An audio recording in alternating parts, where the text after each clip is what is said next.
अस्सलाम वालेकुम नाजरीन, आप देख रहे हैं program the review Kamran Yousuf और शहबाज राना के साथ। द रिव्यू में हम पाकिस्तान की मईशत, खारजा अमूर और नेशनल सिक्योरिटी से जुड़े मामलों पर बात करते हैं।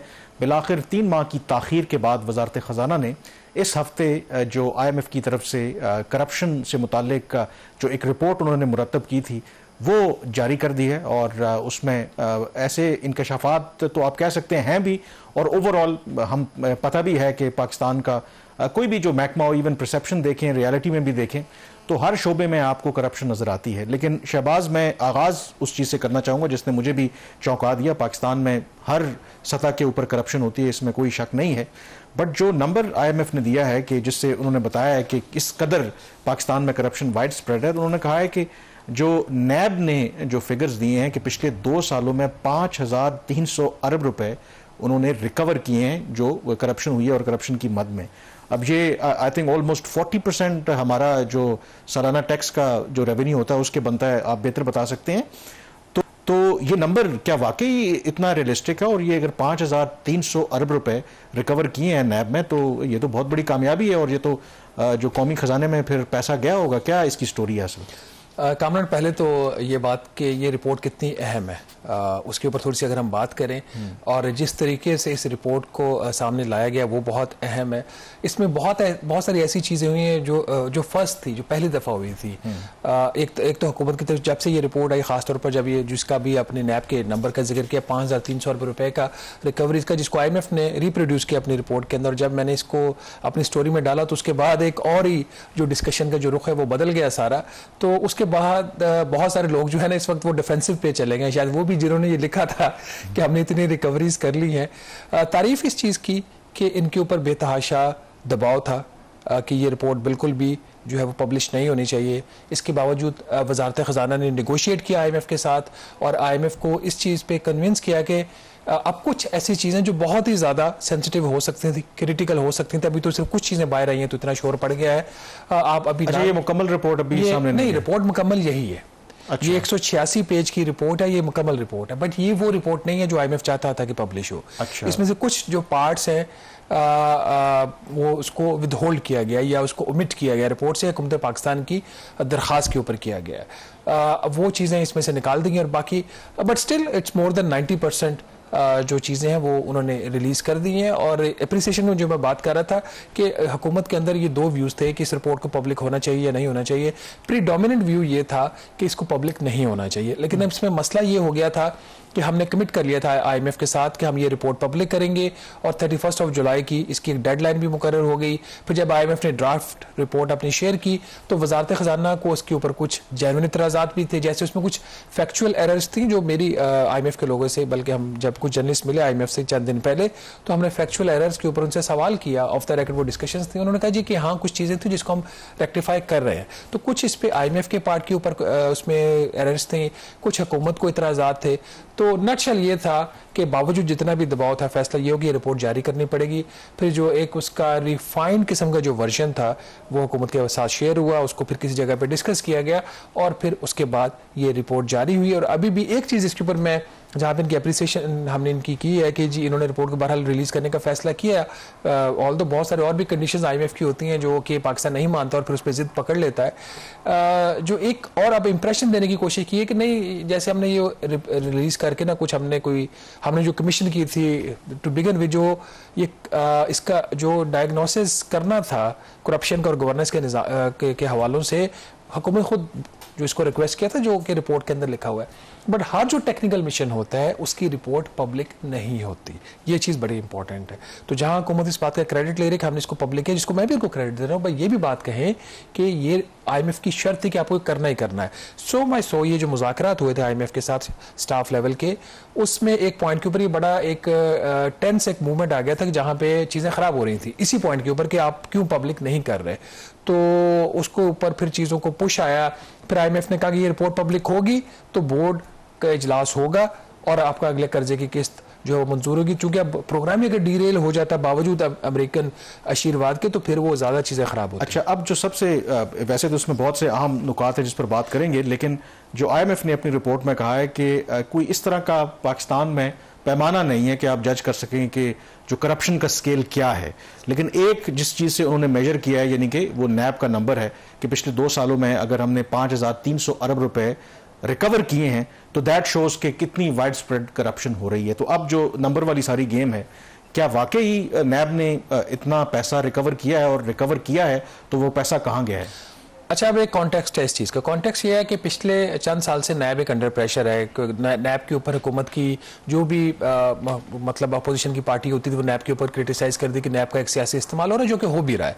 और जिस तरीके से उसके अंदर अपॉइंटमेंट्स का प्रोसेस है, जो चेयरमैन नैब की तकर्री, ये इस चेयरमैन नैब की मैं बात नहीं कर रहा, ये एक प्रोसेस की बात हो रही है कि रिटायर्ड जो जज है सुप्रीम कोर्ट का, या रिटायर्ड कोई ब्यूरोक्रेट है, या रिटायर्ड कोई आर्मी का ऑफिसर, वही जो नैब के चेयरमैन अपॉइंट हो सकते हैं। फिर जब लॉ के अंदर अमेंडमेंट्स आ गए, उनकी जो पावर्स को जो है वो रिस्ट्रिक्ट कर दिया गया, तो उसके बाद नैब जो है वो अंडर प्रेशर था अपनी परफॉर्मेंस के हवाले से।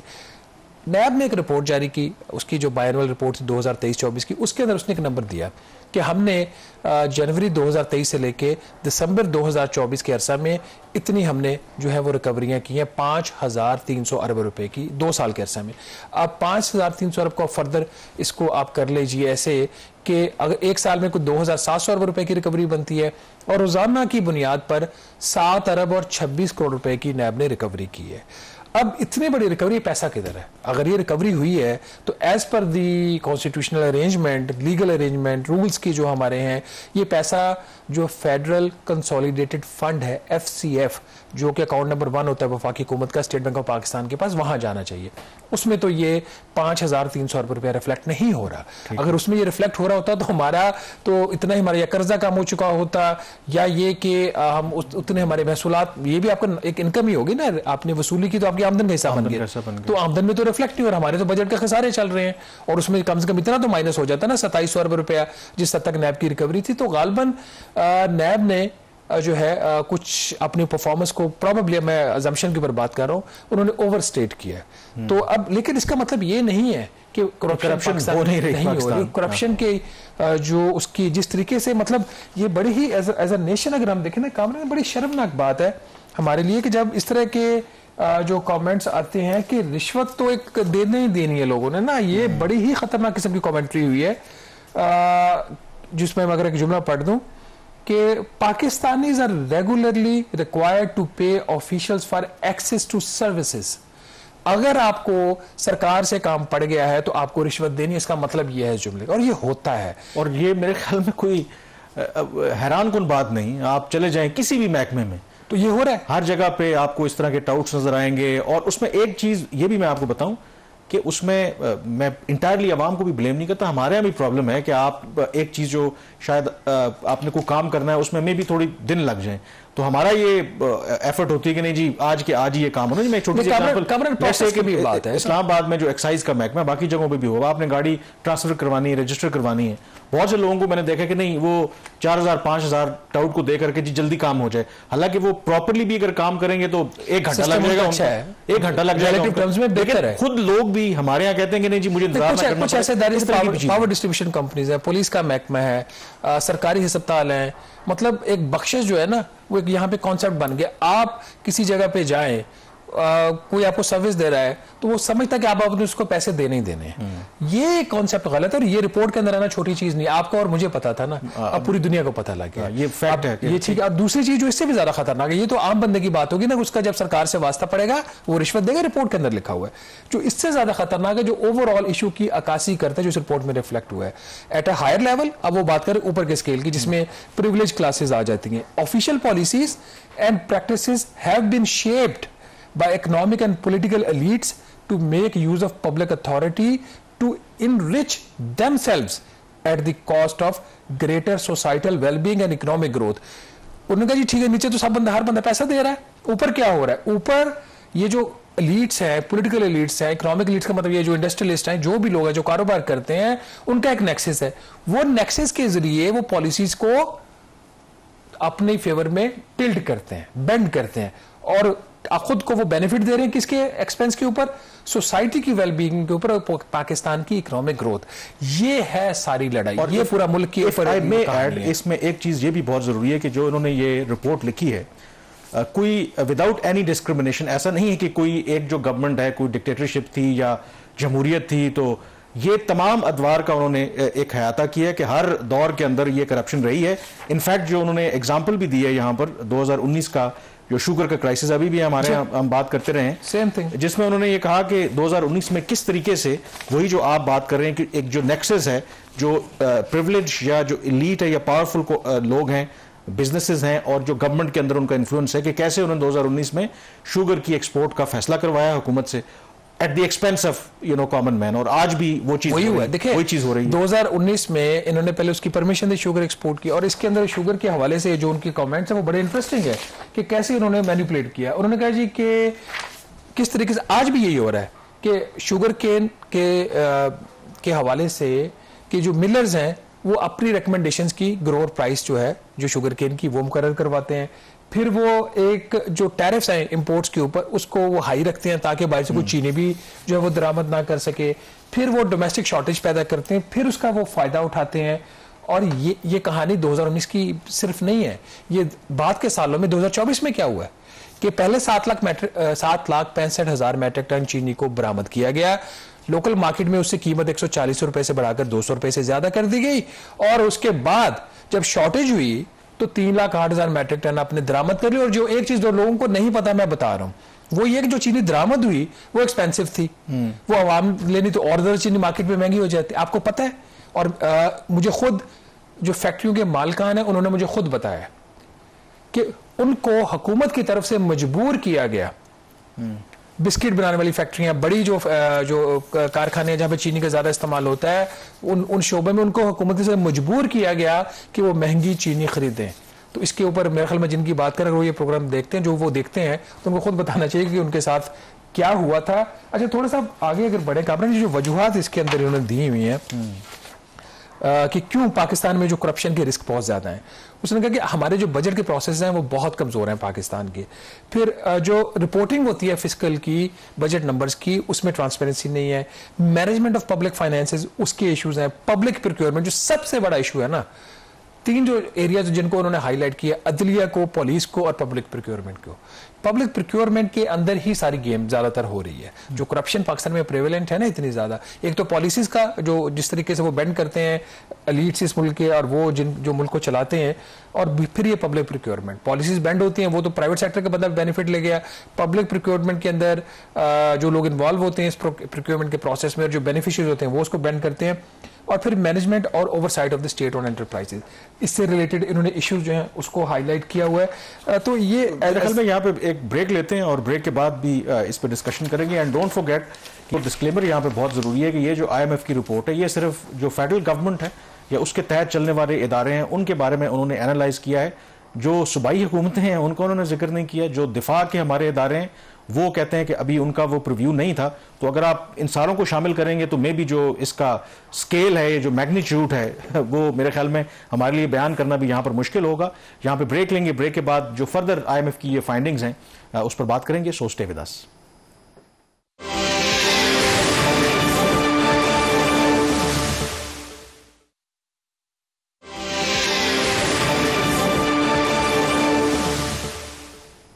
जी ब्रेक के बाद एक दफ़ा फिर आपको खुशामदीद कहते हैं। IMF की उस रिपोर्ट का तस्करा कर रहे हैं जिसे इस हफ्ते बिलाखिर वजारत ख़जाना ने पब्लिक किया। बड़ी इंटरेस्टिंग उसके अंदर फाइंडिंग्स हैं। और ब्रेक से पहले जो हम जिक्र कर रहे थे वजूहात का भी, और ख़ास करके आपने जो जुडिशरी है, पुलिस है और पब्लिक प्रोक्योरमेंट है उसका जिक्र किया, और ये ख़ास करके जुडिशरी का भी बड़ा इन्होंने एक्सप्लिसिटली इसमें जिक्र किया है।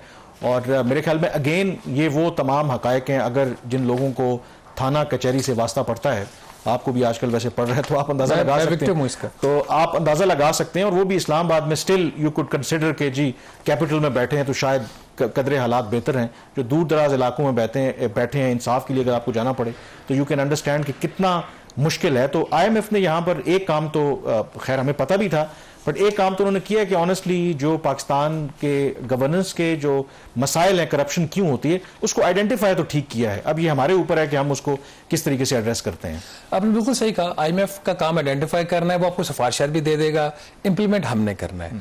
और जिस तरीके से इस रिपोर्ट को पब्लिश करने में रेजिस्टेंस आई है, मुझे कोई बहुत ज़्यादा हाई होप्स नहीं है कि इसकी सारी जो सिफारिशात हैं वो इम्प्लीमेंट हो जाएंगी, क्योंकि ये जो कैप्चर है ना एलीट का, और जो ग्रुप्स एलीट के जो डिफाइन किए हुए हैं, जो सबको पता है, नाम लेने में कोई हर्ज नहीं है। एलीट्स में कौन कौन आता है? पार्लियामेंट आती है, पार्लियामेंटेरियंस, आपके तमाम सियासतदान, जुडिशरी, उसमें गवर्नमेंट के एग्जेक्टिव्स, ब्यूरोक्रेसी, उसमें आर्म फोर्सेस, उसमें मीडिया, और उसमें जो सातवां ग्रुप होता है वो इंडस्ट्रियलिस्ट का होता है।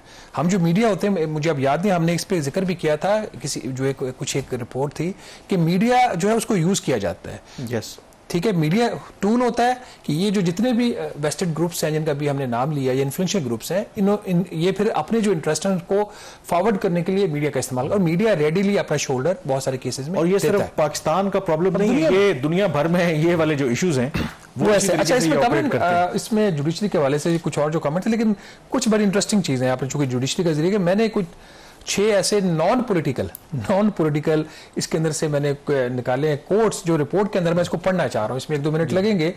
अच्छा, इन्वेस्टमेंट का आपको पता है कि अब देखिए स्पेशल इन्वेस्टमेंट फैसिलिटेशन काउंसिल बनी थी, उसका काम था पाकिस्तान में गैर मुल्की सरमायाकारी लेके आना, वो सरमायाकारी नहीं ला सकी, ये एक फैक्ट है।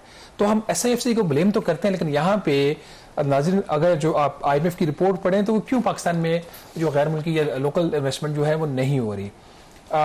इसके अंदर जो जुमला मैं रिपीट कर रहा हूं जो रिपोर्ट के अंदर से मैंने लिया है कि while short term trends reflect an upturn in foreign direct investment in Pakistan के शॉर्ट टर्म में जो फॉरेन डायरेक्ट इन्वेस्टमेंट मामूली सी बेहतरी आई है। The willingness of domestic and foreign firms to enter into contracts or make long-term capital investments have been undermined by concerns over vulnerabilities to corruption of judicial institutions।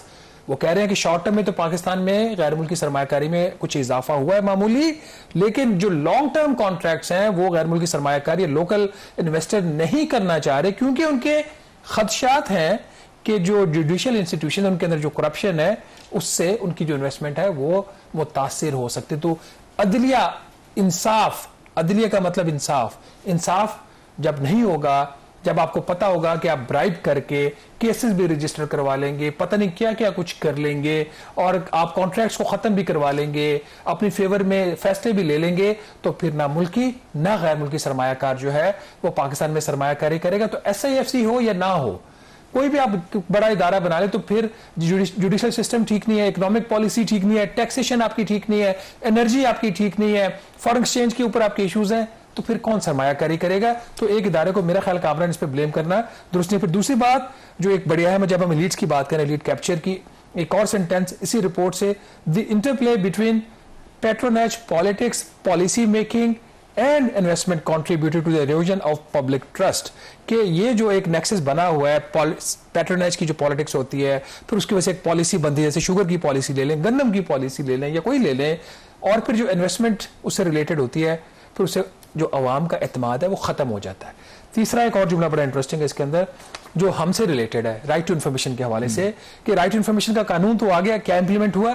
नहीं हुआ। इसके अंदर IMF क्या कह रहा है? Implementation of the right to information law has largely not succeeded in changing the information practices of government, nor established an effective means for individuals to request data and actively participate in monitoring government actions। कानून बना देना एक चीज है, कानून पे अमलदारी दूसरी चीज होती है, और हुकूमत बिल्कुल भी इंफॉर्मेशन शेयर करने के लिए तैयार नहीं होती। ओके, और क्विकली एक जो और चीज है, देखें इसमें हम पहले भी आपको पता है फैटिफ की लिस्ट में रहे हैं, अगर इस तरीके से करप्शन हो रही हो तो फिर करप्शन के नतीजे में फिर बाकी जो क्राइम है वो भी होते हैं, और money laundering another is a serious issue. Money laundering भी आता है, एक जुमला बड़ा इंटरेस्टिंग है कामरान, ये भी again from the report, the replications for corruption related offences are viewed as arbitrary and subject to negotiation among elite actors।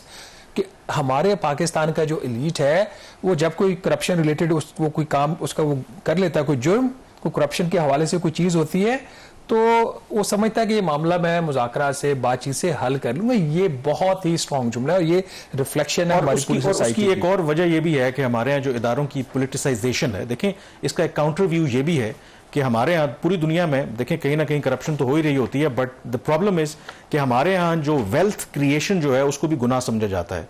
तो फिर एक परसेप्शन ये बनती है कि जब तक अगर आप बहुत बड़े इंडस्ट्रियलिस्ट हैं, बिजनेसमैन हैं, जब राइट क्वार्टर्स में आपका पहुंच नहीं होगी तो आपके लिए वो बिजनेस को एक्सपैंड करना, बिजनेस को चलाना भी आसान है। तो ये भी हमारे यहाँ प्रॉब्लम है और इसको पॉलिटिकली हमारे यहाँ होता रहा है ना कि इस्तेमाल होते रहे हैं लोग। अगर किसी के खिलाफ नैब देखें, मतलब खुद बाद में लोगों ने एडमिट किया कि ज्यादा। आपने नैब का जिक्र किया, हाँ। आपने इंस्टीट्यूशंस का जिक्र किया, इसके ऊपर भी एक जुमला सुन लीजिए जरा, उसके बाद फिर इसको कंक्लूड करते हैं डिस्कशन को। Corruption vulnerabilities caused by institutional weaknesses are compounded by legal and organizational arrangements that create privileges and exemption from accountability। ठीक है, अब नैब के कानून का उन्होंने रेफरेंस दिया इस रिपोर्ट के अंदर कि जो नैब का कानून है इसमें जुडिशरी और इसमें जो आर्म फोर्सेस है वो नैब के प्रीव्यू में नहीं है, क्योंकि जब आप यहाँ पे एग्जाम्पशंस क्रिएट करते हैं तो फिर जब एक इदारे के लिए एक कानून और दूसरे इदारे के लिए दूसरा कानून, उससे भी वल्नरेबिलिटीज जो है करप्शन रिलेटेड बढ़ती है। और क्विकली जो है ना ये जो मनी लॉन्ड्रिंग वाला इशू, मनी लॉन्ड्रिंग वाला इशू का इसकी इंप्लीकेशंस हो सकती है। देखिए, इसमें पाकिस्तान में बड़े माजी में पॉलिटिकल केसेस होते रहे मनी लॉन्ड्रिंग से रिलेटेड, उसमें उनके इसके ऊपर ऑब्जर्वेशन है इस रिपोर्ट के अंदर कि जो मनी लॉन्ड्रिंग की जो इन्वेस्टिगेशन होती रही हैं उसके ऊपर एक्सटर्नल इन्फ्लुएंसेस होते रहे हैं, और जब एक्सटर्नल इन्फ्लुएंस होता है खासतौर पर पॉलिटिकली सेंसिटिव केसेस में, तो फिर लोगों का जो ट्रस्ट होता है वो कंप्रोमाइज होता है, वो अंडरमाइन होता है उनका ट्रस्ट, और जो इन्वेस्टिगेशंस हैं वो कंप्रोमाइज हो जाती हैं। तो मनी लॉन्ड्रिंग एक चीज, दूसरा ने कहा कि जो करप्शन रिलेटेड मनी लॉन्ड्रिंग है उसके हवाले से पाकिस्तान में रिस्क बहुत ज्यादा है। अब जो करप्शन कर वो सारा पैसा पाकिस्तान में तो नहीं रख रहा, वो फिर बाहर लेके जाता है, वो ज्यादातर केसेस में बाहर लेके जाके उसको रेमिटेंस के तौर पर जो है वो पाकिस्तान वापस ले आता है। तो वो पैसा जो एक करप्ट आपने प्रैक्टिस से बनाया उसको आप बाहर ले गए, बाहर से वापस उसने आप वाइट चैनल से अंदर ले आए 1-1.5% कॉस्ट के ऊपर। तो उसने कहा इस वजह से पाकिस्तान में जो करप्शन रिलेटेड मनी लॉन्ड्रिंग उसके हाई चांसेस है, एक ये चीज। और एक और जो पनामा लीक्स के बाद एक बेनिफिशियल ओनरशिप का एक रजिस्ट्री बनानी थी securities and exchange commission of Pakistan ने, नाज़रीन उसके हवाले से भी एज सच कोई प्रोग्रेस नहीं है। और जो IMF की रिपोर्ट है इसके अंदर ये कमेंट है कि SCCP अभी तक इस रजिस्ट्री को नहीं बना सका, और बेनिफिशियल ओनर जो इंफॉर्मेशन आ भी रही है SCCP के पास उसको उसके हवाले से जो पब्लिक है उसको एक्सेस नहीं है। तो अगर ओवरऑल इस रिपोर्ट को देखा जाए और डिस्कशन आज के दिन ये तो हम कंक्लूड कर रहे हैं इस पॉइंट के ऊपर, इसके ऊपर आइंदा स्टोरीज भी होंगी, हम कल भी इस पर बात करने की कोशिश करेंगे, कुछ और भी एंगल्स इस रिपोर्ट के अंदर। एक चीज ये जरूर है कि ये जो रिपोर्ट है ये वज़ीर-ए-आज़म शहबाज शरीफ साहब की हुकूमत के ऊपर चार्जशीट नहीं है। ये जो रिपोर्ट है ये पाकिस्तान के निज़ाम के ऊपर चार्जशीट है, और आज से नहीं है 1947 से लेकर आज तक जितनी भी हुकूमतें आई हैं, और सिर्फ हुकूमत की बात नहीं है, इसमें पाकिस्तान का एलीट शामिल है, इसमें पाकिस्तान का सरमायादार शामिल है, इसमें पाकिस्तान की अदलिया शामिल है, इसमें पाकिस्तान के तमाम अहम इदारे जो रियासत के सतून है वो शामिल है, और मीडिया जो माजी में कंप्रोमाइज करता रहा और उसको कंप्रोमाइज करने पे फोर्स भी किया जाता रहा, उसका रूल भी इफेक्टिव नहीं है। और जो सबसे अहम बात, जो एक मूविंग चीज है इस रिपोर्ट के अंदर, वो ये है कि कायदे-ए-आज़म मोहम्मद अली जिन्ना का कोट है इस रिपोर्ट के अंदर। वो रिपोर्ट जो IMF ने लिखी है, जो गैर मुल्की थे, जिसको पाकिस्तान के निज़ाम को उस तरीके से नहीं पता था, जो पाकिस्तान के फाउंडिंग फादर्स को शायद नहीं जानते थे, उन्होंने पाकिस्तान के फाउंडिंग फादर का जो कोट है वो उन्होंने रिपोर्ट में डाल दिया है कि उन्होंने करप्शन के बारे में क्या कहा था और हमने क्या किया। यहाँ पे छोटी सी ब्रेक लेंगे और ब्रेक के बाद वापस आएंगे तो डिस्कशन को जारी रखेंगे। स्टे विद अस।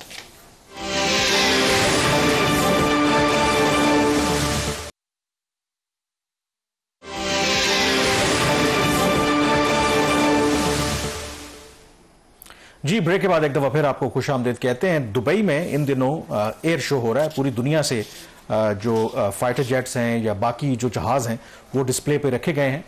पाकिस्तान का भी वहाँ पर स्टॉल मौजूद है, इंडिया भी एयरफोर्स जो है वो अपने जो भी उनके जहाज़ वगैरह हैं वो डिस्प्ले कर रहे हैं। लेकिन आज वहाँ से जो खबर आई है, मेरे ख्याल में मई में जो एक सेटबैक इंडिया को मिला था, पाकिस्तान और इंडिया के दरमियान जो जंग हुई थी, और आज जो खबर आई है तो उससे आप क्लियरली अंदाज़ा कर सकते हैं कि बेशक जितना मर्जी उनका बजट इंडिया का है, लेकिन व्हेन इट कम्स टू उनकी जो डिफेंस कैपेबिलिटीज़ हैं या उनके जो पायलट्स वगैरह हैं, काफ़ी ज़्यादा उनके ऊपर क्वेश्चंस हैं। क्योंकि जो दुबई एयर शो में वहाँ पर एक करतब दिखाते हुए जो उनका जहाज़ था तेजाज, ये लोकली जो इंडिजिनसली मेड इंडिया का जहाज़ है जिसको वो रिप्लेस करना चाह रहे हैं MiG-21 जो रशियन मेड था, और ये वही MiG-21 है जो 2019 में अभिनंदन जो है वो उड़ा रहे थे और उसको पाकिस्तान ने मार गिराया था, तो उसको ये रिप्लेस करना चाहता है। और जब इस तरह का एयर शो होता है तो एक पूरी दुनिया की नज़र होती है, आप मार्केट कर रहे होते हैं अपनी प्रोडक्ट को, तो मेरे ख्याल में इससे बड़ा सेटबैक हो नहीं सकता कि एक आप चीज़ दुनिया को दिखाने के लिए मार्केट कर रहे हैं और पूरी दुनिया के सामने वो जो जहाज़ है वो क्रैश कर जाए, और अभी तक की जो इतलात आ रही हैं कि शायद जो पायलट हैं वो भी इजेक्ट नहीं कर सके। तो it's a serious setback and questions कि जो भी वहाँ पर उनकी जो डिफेंस कैपेबिलिटीज़ हैं भारत की जो है। देखिए काफ़ी अरसा से ये भारत को इस तरह के धचके जो हैं वो लग रहे हैं और काफ़ी सीवियर किस्म के लग रहे हैं।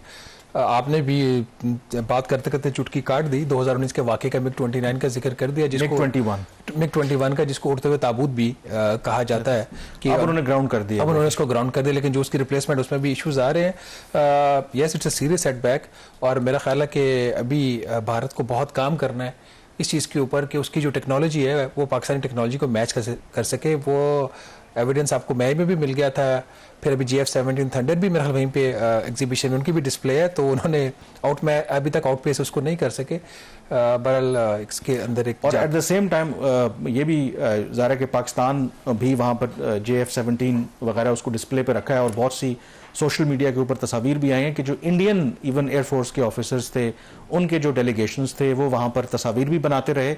एंड इनफैक्ट एक जो तस्वीर मुझे बड़ी स्ट्राइकिंग लगी, पता है कि अब दोनों तरफ के हालात ऐसे हैं, नफरत लोग फैलाते हैं, तो उसमें जो पाकिस्तानी एयरफोर्स के ऑफिसर हैं वहाँ पे इंडियन एयरफोर्स के ऑफिसर्स हैं, बड़े प्लेजेंट अपेरेंटली जो तस्वीर है उनको वो एक्सप्लेन कर रहे हैं, ब्रीफ कर रहे हैं, तो ये एक अच्छी बात भी है। देखें बेशक आप वैसे कामरान एक तजाद नहीं है कि क्रिकेट टीम जो है वो हाथ नहीं मिला सकती, और जो एक्चुअल जो फाइटर्स हैं, कुछ लोगों ने, मैंने ट्वीट भी किया था, तो कुछ लोगों ने कहा कि ये बेचारे इंडियन जो एयरफोर्स के ऑफिसर्स हैं ये इंडिया वापस जाएंगे तो पता नहीं इनका क्या हाल होगा, क्यों वो मुस्कुरा रहे हैं। जो एक्चुअल फाइटर्स हैं जो एक दूसरे पे हमला करते हैं वो शेक हैंड करते हैं, actually this reflects the professionalism on part of both India and Pakistan. देखिए ये मेरा अपना ऑब्जर्वेशन है कि इंडिया और पाकिस्तान की जितनी भी हॉस्टिलिटी रही है, दोनों की जो मिलिट्रीज हैं, जब भी जो लोग जिस लेवल पे मिलते हैं, कोई भी जो फोरम होता है, तो they have a high regard for each other. लेकिन तो शायद ये बाकी लोगों के लिए मैसेज है सोशल मीडिया के ऊपर, इख्तिलाफ करें but then maintain a decency, enemy की भी रिस्पेक्ट करनी चाहिए, बिल्कुल करनी। और मेरे ख्याल में ऑन अ लाइटर नोट आपने एक और टॉपिक पे भी बात करनी, अब प्रेसिडेंट डोनाल्ड ट्रंप क्या कहेंगे? 7 से 8 जहाज हो गए, क्या कहेंगे? 8 तो वो पहले भी जिक्र कर चुके हैं, तो और फर्दर जो है ना वो बल्कि इसी हफ्ते उन्होंने काफी, जो सऊदी क्राउन प्रिंस मोहम्मद बिन सलमान वहाँ पर गए हैं, तो अगेन उन्होंने वहाँ पे जिक्र किया था, तो उस पर कल बात करेंगे। जो दूसरी डेवलपमेंट है वो अगेन पाकिस्तान और अफगानिस्तान का जो इशू इस वक्त चल रहा है, TTP वाला मामला, पाकिस्तान कहता है TTP कर रही है अफगानिस्तान से, अफगान तालिबान कहते हैं ये आपका अंदरूनी मामला है, लेकिन अगर गवाही किसी तीसरे फरीक की तरफ से आए तो फिर तो मानना पड़ेगा, क्योंकि इसी हफ्ते जो UN सिक्योरिटी काउंसिल की इंसदाद दहशतगर्दी से मुतालिक एक कमेटी है उसका इजलास हुआ, पाकिस्तान उसका वाइस चेयर है, जबकि उस कमेटी को डेनमार्क जो है वो हेड कर रहा है। तो डेनमार्क की जो रिप्रेजेंटेटिव हैं वहाँ पे, जो एम्बेसडर हैं UN में, तो उन्होंने जो खिताब करते हुए उस मीटिंग से क्या कहा और TTP से मुतालिक और उनका अफगान तालिबान के साथ क्या कनेक्शन है, क्या कहा, ये पहले वो सुनते हैं। The TTP, with its approximately 6,000 fighters, is another serious threat emanating from the region, receiving both logistical and substantial support from the de facto authorities. The TTP has conducted numerous high-profile attacks in Pakistan from Afghan soil, some of which incurred mass casualties.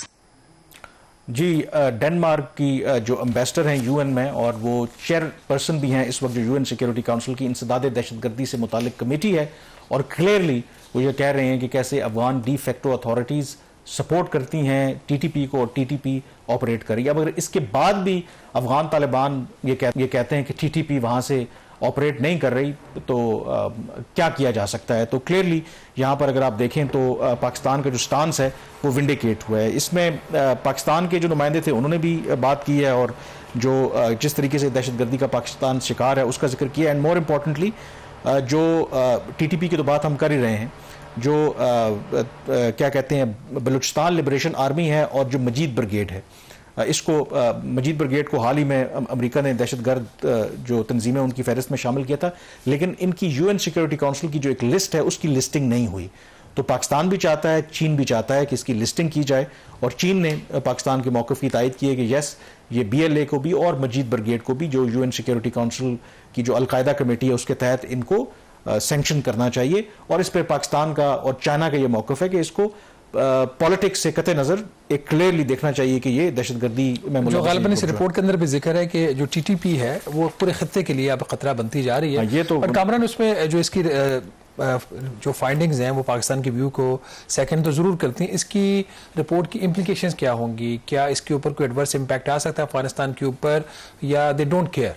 देखें, ऐसा तो नहीं है कि they don't care. एक तो उनको अभी भी इंटरनेशनल लेजिटिमेसी का जो इशू है, और ये जब आप कोई भी अपना जो केस प्लीड करते हैं तो इसी तरीके से जो डिप्लोमेसी होती है ओवरनाइट तो तब्दीली नहीं आती, लेकिन आप अपना केस बिल्ड करते हैं और पाकिस्तान अपना केस बिल्ड कर रहा है। और कल भी मेरी पाकिस्तान के एक सीनियर एहलकार से बात हो रही थी कि हमारी क्या हिकमत अमली है, तो उन्होंने यही कहा कि अब वो जो हमारी पॉलिसी थी ना कि हम तालिबान को अपीज करते थे या उनको कन्विंस करते थे, वो दौर गया। अब चीज़ें अनफोल्ड करेंगी और बेशक अभी एक स्टेटस को चल रहा है, बट पाकिस्तान ने जो काबुल में जाके कंधार में जाके कार्रवाइयाँ की थी उससे अफगान तालिबान में खौफ बैठा है। इवन कि जो इस्लामाबाद में वाक़या हुआ, जो मेरी पाकिस्तानी ज़राए से बात हुई है, तो तालिबान बिहाइंड द सीन मिन्नतें करते रहे। वो कह रहे हैं कि जी हमने ये नहीं करवाया, क्योंकि उनको ये खदशा है कि पाकिस्तान जो है वो दोबारा से कोई कार्रवाई करेगा। तो एक मल्टी प्रोंग स्ट्रैटेजी है और पाकिस्तान की हिकमत अमली अब ये है कि इर्रिस्पेक्टिव के जो भी इस वक्त अफगान तालिबान कर रहे हैं, हमने जो अपनी जो समत है उसको सीधे रखना है। एंड इंपॉर्टेंटली इस पर बात भी करेंगे कि जो एक तरफ पाकिस्तान और अफगानिस्तान के ताल्लुकात कशीदा है, तो दूसरी तरफ जो कुर्बतें हैं वो बढ़ रही हैं अफगान तालिबान और भारत के दरमियान। ये क्या कहानी है और इस पर पाकिस्तान का क्या मौक़िफ़ है, ब्रेक के बाद इस पर बात करेंगे।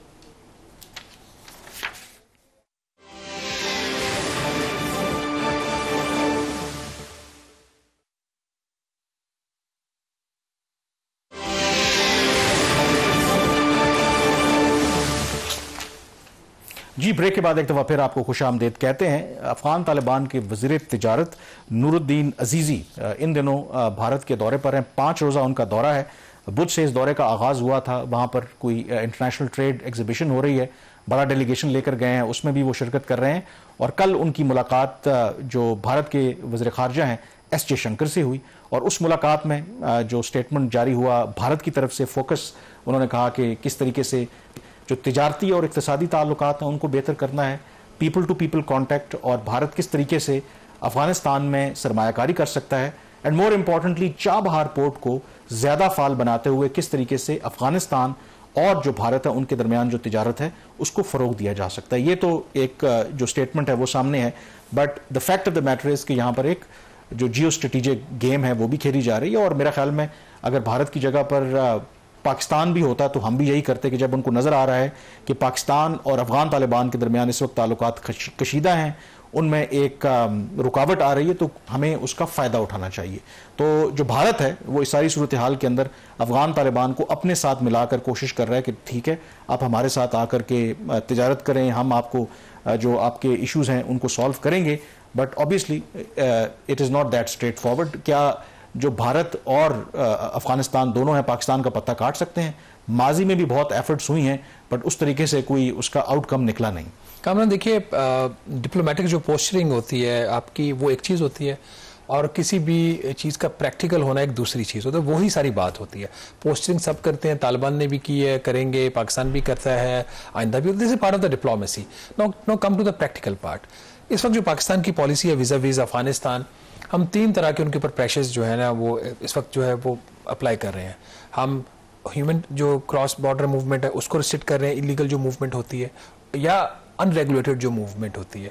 दूसरा, ट्रेड हमने बैरियर्स लगा दिए उनके ऊपर, और उसमें ज़्यादातर अफगानिस्तान का रोल है क्योंकि उन्होंने वहाँ पे जो अटैक्स किए थे बॉर्डर पोस्ट के ऊपर, उसके बाद तिजारत बंद होगी। और तीसरा, सिक्योरिटी को भी हमने एक्सरसाइज किया अपने राइट को। तो ये 3 चीज़ें का मतलब ये है इफेक्टिवली जो हम बात कर रहे हैं कि जिस तरह माजी में होता था ना कि आप किसी किले का मुहासरा कर लेते हो, पाकिस्तान ने किले का मुहासरा कर लिया।